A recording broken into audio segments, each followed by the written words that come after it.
Hi friends, welcome to Sriyarsha cooking channel. నేను మీ సరిత. ఇవాళ మన రెసిపీ వచ్చి మా అమ్మ చేసే కోడిగుడ్ల పులుసు అంటే మా ఇంట్లో వాళ్ళకి ప్రాణం అంటే నమ్మండి.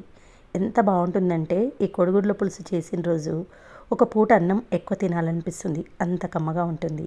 మరి ఆలస్యం చేయకుండా మా అమ్మ స్టైల్లో కోడిగుడ్ల పులుసును ఎలా చేయాలో చూసేద్దాం పదండి. దీనికోసం ముందుగా స్టవ్ ఆన్ చేసి ఒక బాండీలో 1 టీ స్పూన్ ఆయిల్ వేసుకొని పెద్ద సైజు ఉల్లిపాయను ఇలా కొద్దిగా ఫ్రై చేసుకోవాలి.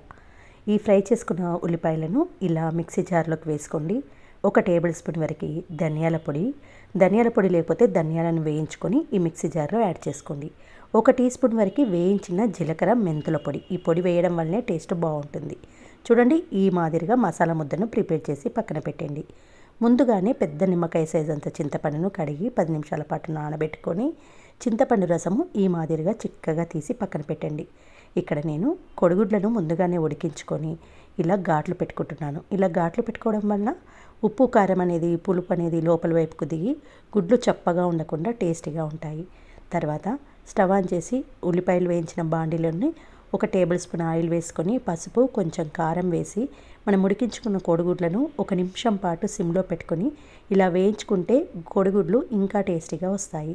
ఇలా వేయించిన కోడిగుడ్లను తీసి పక్కన పెట్టేయండి. ఇప్పుడు స్టవ్ ఆన్ చేసి వెడల్పాటి ప్యాన్ పెట్టేసుకొని ఒక 4 టేబుల్ స్పూన్ల ఆయిల్ వేసుకోండి.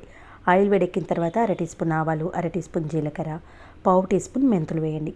ఇవి కొంచెం వేగిన తర్వాత మీడియం సైజు ఉల్లిపాయను సన్నగా చాప్ చేసి వేసుకోండి. ఉల్లిపాయలను సిమ్లో పెట్టుకొని ఇలా కొంచెం బ్రౌన్ కలర్ అయ్యేలా వేయించుకోవాలి. ఉల్లిపాయ ముక్కలు ఈ మాదిరిగా వేగిన తర్వాతనే 4-5 వెల్లుల్లి రెబ్బలను కచ్చాపక్క దంచుకొని వేసుకోండి. కొన్ని కరివేపాకు ఆకులు, 1/2 టీ స్పూన్ పసుపును వేసి కలిపేసేయండి. తర్వాత మనం మిక్సీ పట్టుకున్న ఉల్లిపాయ, ధనియాలు, జీలకర్ర మెంతుల పొడి పేస్ట్ను ఇందులో వేసి ఆయిల్లో కలిసేలా కలిపేయండి. ఇప్పుడు దీనికి సరిపడా ఉప్పు కారం వేయాలి. మనం చేస్తుంది పులుసు కాబట్టి 4-5 టేబుల్ స్పూన్ల కారం ఉండాల్సిందే. 2 టేబుల్ స్పూన్ల సాల్ట్ ఉండాలి. కారం ఉప్పు ఎక్కువగా ఉంటేనే ఈ కర్రీ బాగుంటుంది. కారం ఉప్పు వేసి సిమ్లో పెట్టుకొని ఒక 30-40 సెకండ్స్ పాటు ఆయిల్లో వేయించండి. తర్వాత మనం తీసి పెట్టుకున్న చింతపండు రసాన్ని ఇందులోకి యాడ్ చేయండి. ముందుగా చిక్కటి చింతపండు రసం వేసుకోవాలి. తర్వాత దీనికి సరిపడా 1 నుంచి 2 కప్పుల వరకు నీళ్ళని యాడ్ చేసుకోవాలి. కన్సిస్టెన్సీని బట్టి నీళ్ళని యాడ్ చేయండి. నీళ్లు పోసిన తర్వాత 2 టేబుల్ స్పూన్ల ఎండు కొబ్బరి పొడిని వేయండి. ఇప్పుడు మంటని సిమ్లో పెట్టుకోండి.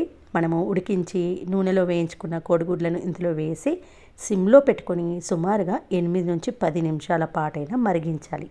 అలా మరిగిస్తేనే ఇలా చిక్కగా అవుతుంది, టేస్ట్ పర్ఫెక్ట్గా ఉంటుంది. చూడండి, స్టార్టింగ్ ఎంత లిక్విడ్గా ఉంది. 8-10 నిమిషాల పాటు ఇలా మరిగిస్తే ఉప్పు కారం పులుపు కోడిగుడ్డ లోపలికి దిగి కమ్మగా అవుతుంది. చివరిలో కొత్తిమీరని వేసేసి ఈ కన్సిస్టెన్సీలోకి రాగానే స్టవ్ ఆఫ్ చేయండి. అంతేనండి, ఎంతో కమ్మకమ్మటి కోడిగుడ్ల పులుసు రెడీ అయిపోయింది. అయితే కోడిగుడ్ల పులుసు ఎప్పుడు చేసినా వేడివేడి మీద తింటే అంత టేస్ట్ బాగుండదు. పూర్తిగా చల్లారిన తర్వాతనే అన్నంలో వేసుకొని టేస్ట్ చేయండి.